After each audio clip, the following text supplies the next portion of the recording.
What do you remember from school? Do you remember the difference between assonance and alliteration? Or who assassinated Franz Ferdinand? Well, What about the chemical formula for photosynthesis? C6H12O6. Okay, let's talk about the things we do remember. I remember that war isn't cause and effect, it's causes and effects. I learned that the way words sound together is just as important as what they mean. So, how did our teachers get us here? By teaching us the details and hoping that we latched on to the big picture? No. Our teachers asked us questions that allowed us to construct our own meaning, and what matters to us stays with us.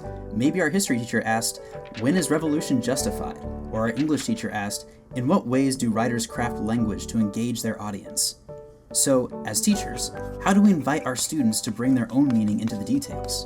Essential questions are the way to signal to students that we are here to answer some big questions.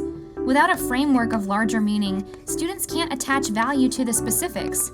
So it's not about giving students answers, it's about prompting students to seek them out. But what makes questions essential?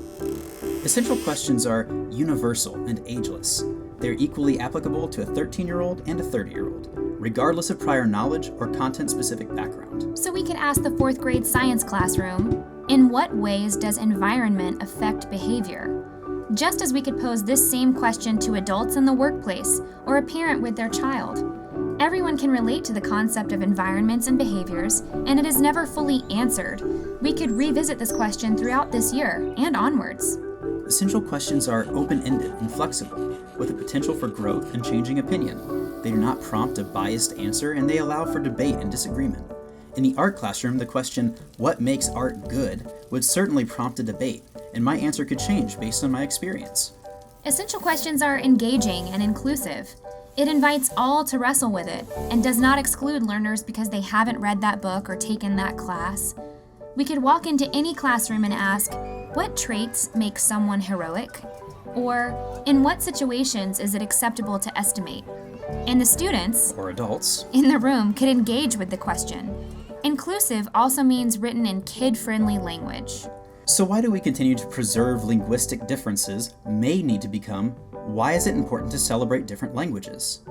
Also, essential does not mean important. It is clearly important that students know what is the Pythagorean theorem, and what is the difference between a period and a semicolon, but those questions are topical. While they do provide critical specific knowledge, they may not necessarily anchor knowledge conceptually throughout the unit.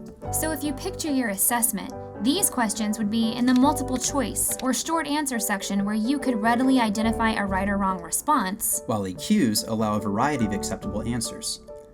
So, think about it like this. Take the question, what is the difference between reptiles and amphibians? This is a topical question. It's crucial for the unit, for scientific classification, for becoming a biologist. Whereas an essential question is crucial for life outside of the classroom, for sparking scientific curiosity, for becoming a lifelong learner. It zooms out and asks, in what ways does classification limit us? So how do we use essential questions in the classroom? Display the EQ in your classroom throughout your unit. Have students journal their thoughts on the EQ regularly and watch how their opinions evolve. Ask students to interview people in their lives, asking them the essential question. Gather these into a class library of responses. Send the EQs home in a letter or on a class website. Encourage parents to share their thoughts and answers based on their own experiences. Ask students to reimagine their answers as if they were different people, either from another time or place, or with a different background, to imagine how personal experiences come into play. You're likely already incorporating inquiry as a key pursuit in your classroom. Hopefully these tips will help you to continue igniting curiosity within your students, even if they won't remember the formula for photosynthesis. C6H12O6. Ugh.